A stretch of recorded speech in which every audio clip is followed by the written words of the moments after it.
Think we're good to go. Good morning, everyone. My name is Rebecca Mushtare, and I'm a faculty member in the Department of Art and Design, and also the Associate Dean of Graduate Studies. And today I'm going to talk to you a little bit about tactics to cultivate a culture of access. This is something that I've been working on a lot on our campus, really for the last decade. And so the things that I'm going to share with you today, I've also worked a lot with Sean Moriarty on, as well as our work group of accessibility practices. So with that, I'll also put the link to the slide deck in the chat in case anyone wants a copy of it.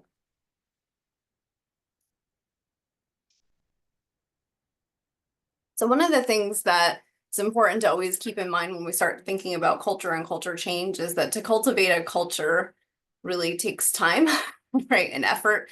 And it takes time and effort to develop and grow. Much like the little image that's on the screen, which is there's like two little plants and two trees. And it takes a lot of time for those like little trees to grow into a forest, right? We don't expect a forest to grow overnight, and just like that, a culture doesn't change overnight either. It takes a long time. So each that we each make could change over time, and so every contribution that we each make is important to cultivating a culture of change. One of the things that we want to think about too is the difference between kind of being an ally and an advocate, and both are important to culture change, but kind of clarifying what those two things are. So for behaving as an ally, that usually means that we're working really hard to make sure that people with disabilities are included. And I'm sure that if you're joining this call, like you're probably someone who has worked hard to do that. So you may have put policies or practices in place to make sure that people with disabilities can practice in the kinds of things that you're planning or classes you're teaching, etc. The difference is if you start behaving like an advocate, you kind of are going a step further, and you're doing things in public. So you're publicly offering support for an idea or plan or way of doing something. So if we're thinking about advocacy in this space of disability, just like this like image on the screen, that's a megaphone, right? And you can see this symbol for accessibility, both digital and physical accessibility. You're publicly advocating for accessibility practices. So it might be kind of speaking out in meetings or other places, and you're leveraging your relative power to influence change. Now, you don't have to be in an institutional formal role that has power to have change, right? Like you can influence peers. You can be a student and still be an advocate, right? Like you can, it doesn't matter what your role is. You can leverage the relationships that you have in your spheres of influence to proactively address barriers that people with disabilities face to cultivate a culture of access. And so each of our roles, have different relationships that we can leverage and depending on our role and our context, our advocacy behaviors might look a bit different, but we can all have advocacy behaviors, and they just look different in formal and informal spaces. So this is where the model that I want to share with you called RAMPS comes in. And this model is a model that Sean and I developed in coordination with our work group on accessibility practices. And so RAMPS is an acronym that represents a set of tactics that we can use to cultivate a culture of access. And it uses both kind of allyship and advocacy behaviors. It's kind of a mix, and I'll try to point those out as we go through. I'm going to go through each one in detail, but just so you know what they stand for. R stands for request. A stands for amplify. M stands for model. P stands for prioritize, and S stands for support. And we're going to go through each of those in just a moment. But you might ask, like, why RAMPS is the acronym? Like, how did we come up with that? So for a couple of reasons, the graphic on this screen kind of shows an entryway and kind of implies a ramp or an entry point. And the word ramp can be a noun, right? Which implies like the sloping plane to provide access. And we might think about that like a, accessibility ramp that you might use a wheelchair or, a cart or something to access a doorway or something. But it also can be used as a verb, right? To speed up, expand, or increase quickly. So we like this acronym of ramps to kind of imply both this like physical accessibility access point, as well as the idea of kind of speeding up or really cultivating this culture in a quick way, and that we're expanding or increasing quickly. So accelerate, like these accelerators of culture change. So let's get to our kind of this first tactic, request. So request really stands for requesting colleagues, peers, and others to use specific accessibility practices. And this again looks different in different contexts depending on your role. So it could be something like being in a meeting in a big, large setting and requesting people use the microphone and that they use the microphone correctly so that it is actually amplifying, right? We've seen this maybe in many settings, like in faculty assembly, where people are holding a microphone, but it's not actually amplifying because it requires a certain angle, right, for the amplification to work. As a faculty member, you can think along the lines of requesting students to follow accessibility guidelines, very similar to the same way that we request students follow MLA or APA style guides, right? And let's say they're submitting a video or something, they may have to submit a video that has accurate captions, and that might be a graded element, right? So these are just a couple of quick examples of ways that we could request colleagues or peers to do something in this realm. Another tactic is amplify, and this really starts getting in this realm of advocacy work, where we want to amplify voices and perspectives of people with disabilities.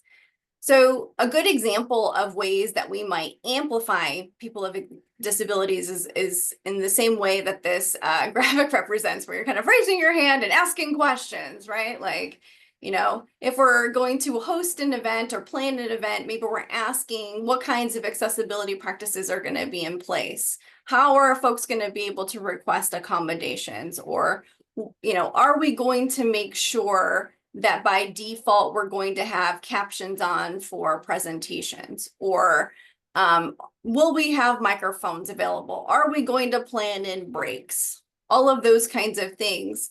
You could be just a person that's asking questions, right? So those are, or, what kinds of software might there be, right? Any of those kinds of things.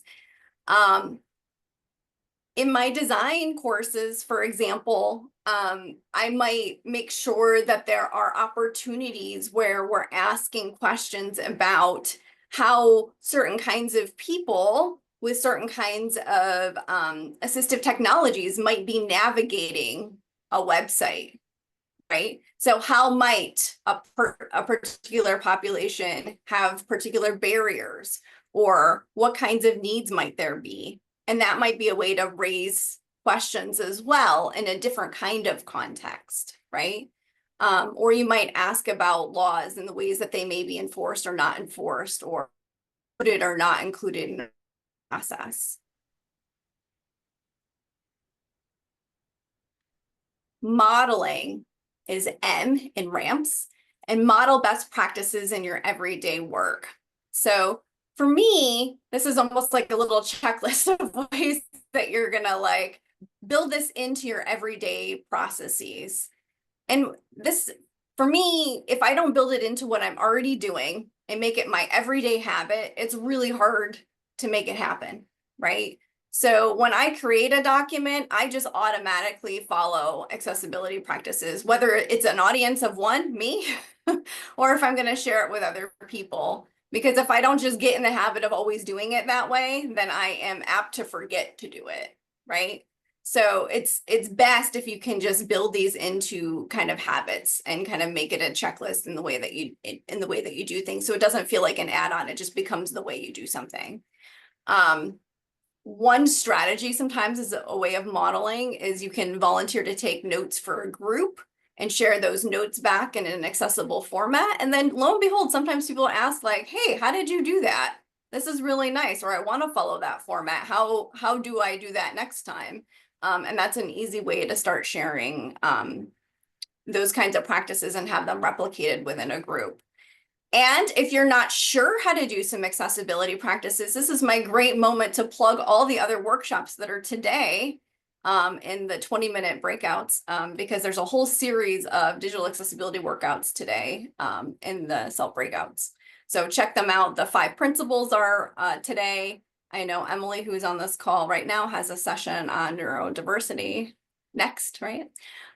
So those are all things to look at so you can start modeling these best practices.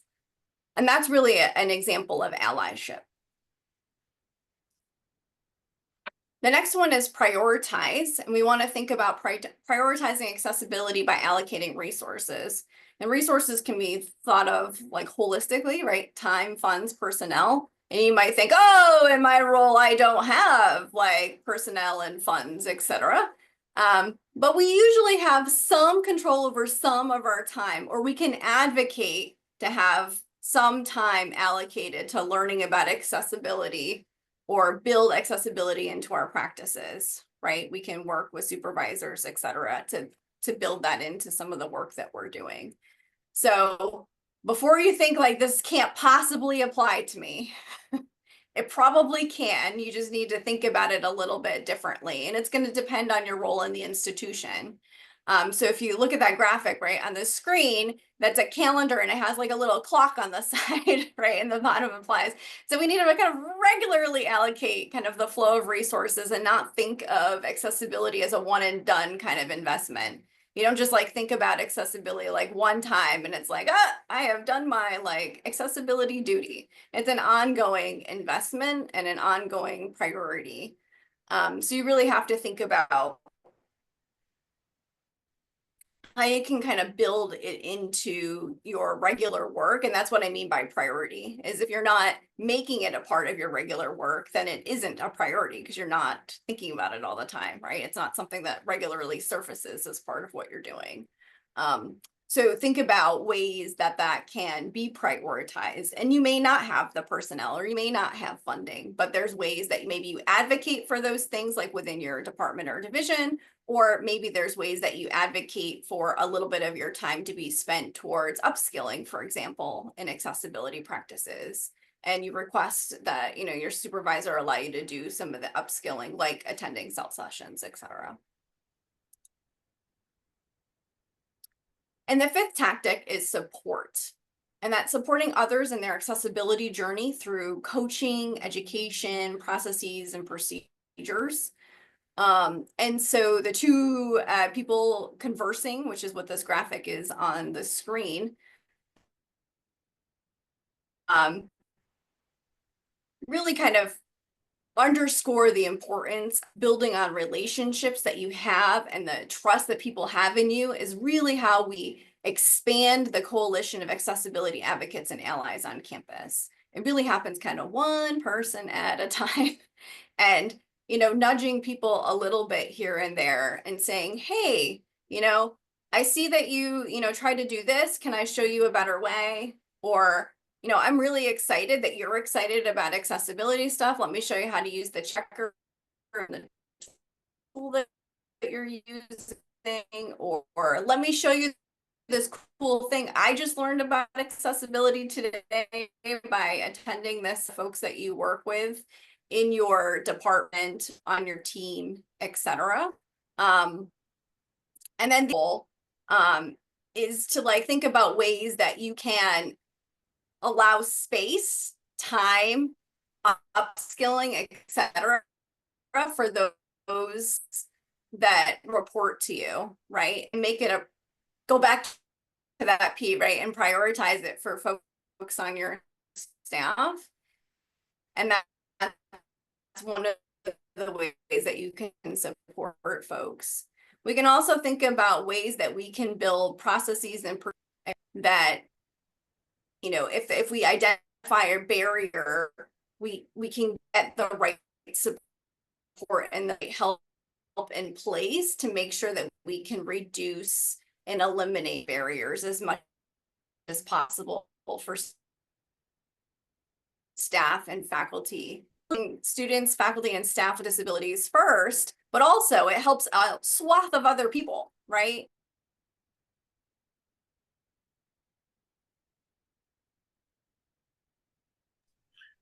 Okay, it looks like there was a break in the internet connection, so looks like Rebecca's back. That's highly inconvenient, isn't it? Let's see. Let me get back to my screen here.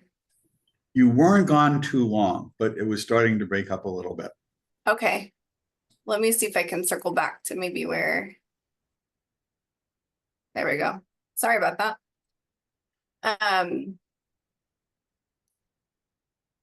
So one of the things that we want to probably make sure that we do is make sure that we have processes in place that we can escalate things, right? So if we know that there's a barrier, we get the supports in place to help reduce those barriers. And that might mean, finding experts on campus to help us figure out the best way to do something.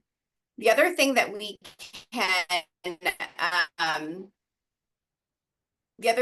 can make sure that we're doing here is thinking about all the ways that accessibility supports everybody, right? So if we have accessibility practices in place, then we have things like transcripts available, right? We make sure that we have, which helps a number of people, right? So if someone is in a noisy environment, they have access to that transcript.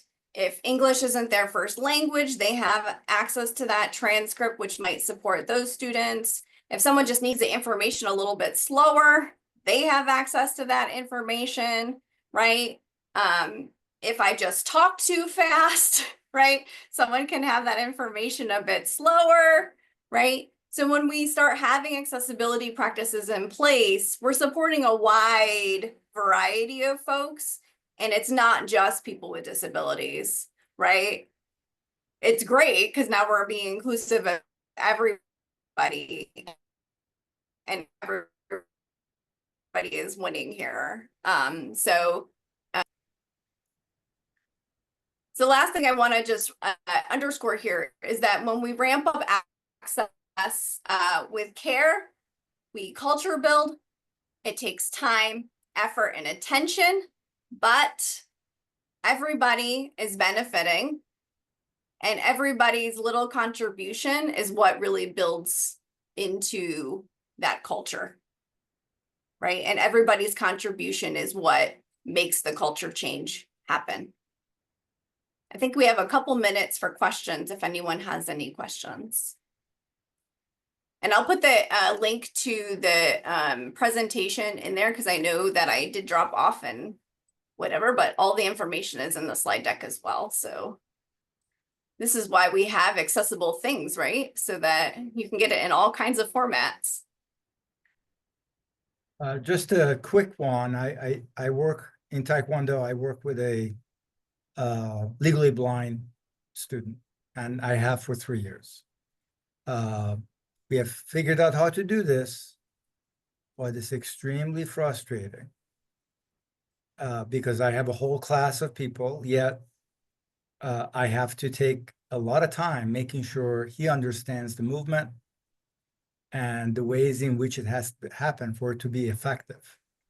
Because he can't see me do it. So he can see enough, right? He can see shapes, but movements of my hand or the way my left shoulder has to do something before the right kick comes in. I mean, all of that is absent in his ability. So we take a lot of time doing it. But I just want to share that to say, even though I am a big advocate for accessibility, is not exactly an easy thing to do in some contexts. It's not just having the right kind of PowerPoint or PDF. There are contexts in which it's extremely difficult. Oh, of course. Yeah. In digital context, though, much of the digital stuff is easy. Not all, though, right? Like there's certain kinds of disciplines and certain kinds of content that are particularly difficult. So we know things like certain kinds of music content, certain kinds of art content, certain kinds of science and math content are particularly difficult to make accessible. The student is also a zoology major, and I've no idea how he deals with microscopes and those activities that are, I mean, we haven't figured out how to get past that one, I don't think. So I'm sure he has accommodations for it, but it's got to be an extremely difficult issue in that context. Yeah, we have some amazing assistive technology available. Yeah, to understand, to answer your zoology question, I request a grant to have like cameras and monitors on top of our microscopes. So we did a lot of work to accommodate him. So I know who you are referring to.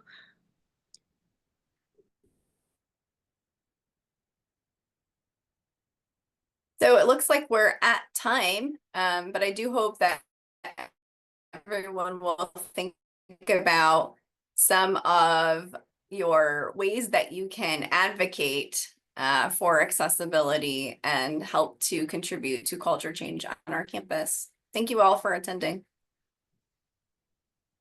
Thank you.